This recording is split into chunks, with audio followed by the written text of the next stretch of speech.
When my daughter graduated, when she graduated 11th grade, and she was struggling with math, and she said, I don't want to go to school no more.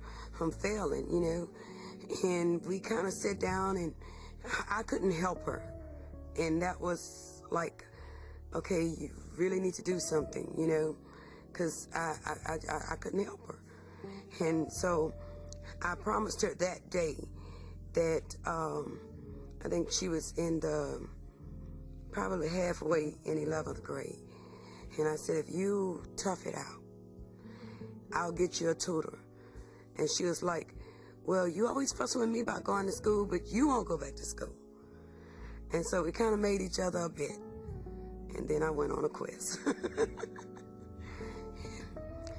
It really touched me that, you know, the day that she graduated, it was like, man, it was like I walked across that stage.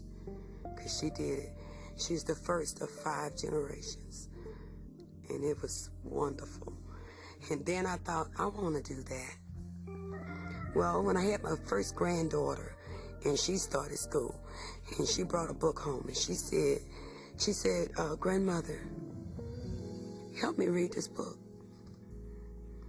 And I couldn't. And then my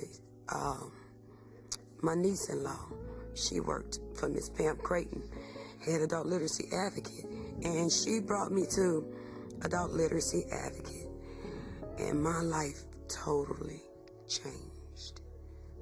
Because I'd always been told I wasn't gonna learn anything, you know. And I went to Southeastern, and I was tested, and when they told me I had dyslexia, then I went to talking to people. Okay, what is that? You know, is that a form of retardation?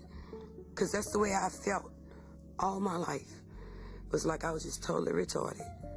You know, like you were speaking Spanish to me. They gave me this tutor.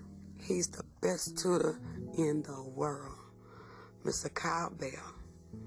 And he was like, you could get it. He broke it down. He told it to me 100 times, the same thing, a different way. He told it to me the same way.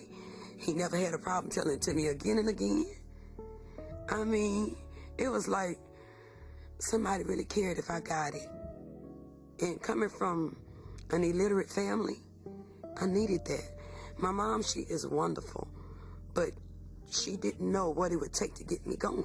And when they turned me over to him, it made a world of difference. I could actually do things that I never, ever thought I would do, you know?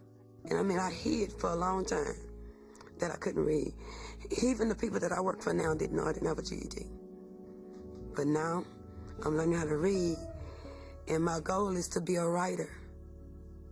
I work at the bookstore part-time, and I was like, okay, I gotta find a book to read, because everybody telling me that's what's gonna build up my speed for the essay. You got to be able to read. So I saw this book, and I said, okay, I'm gonna buy this book. So I started reading it, and I got to the point where I couldn't put it down. And now I'm reading it and actually laughing, actually remembering what I read. It's not gonna happen overnight. And the most important thing you could do is look at yourself every day and say, I'm important enough to do this. I'm the most important person I know. I'm gonna make time to do this for me. See, I didn't have to do this for a job. I have a good job, you know, a husband. I didn't have to do this for none of that. My kids are grown, living on their own. I did this for me.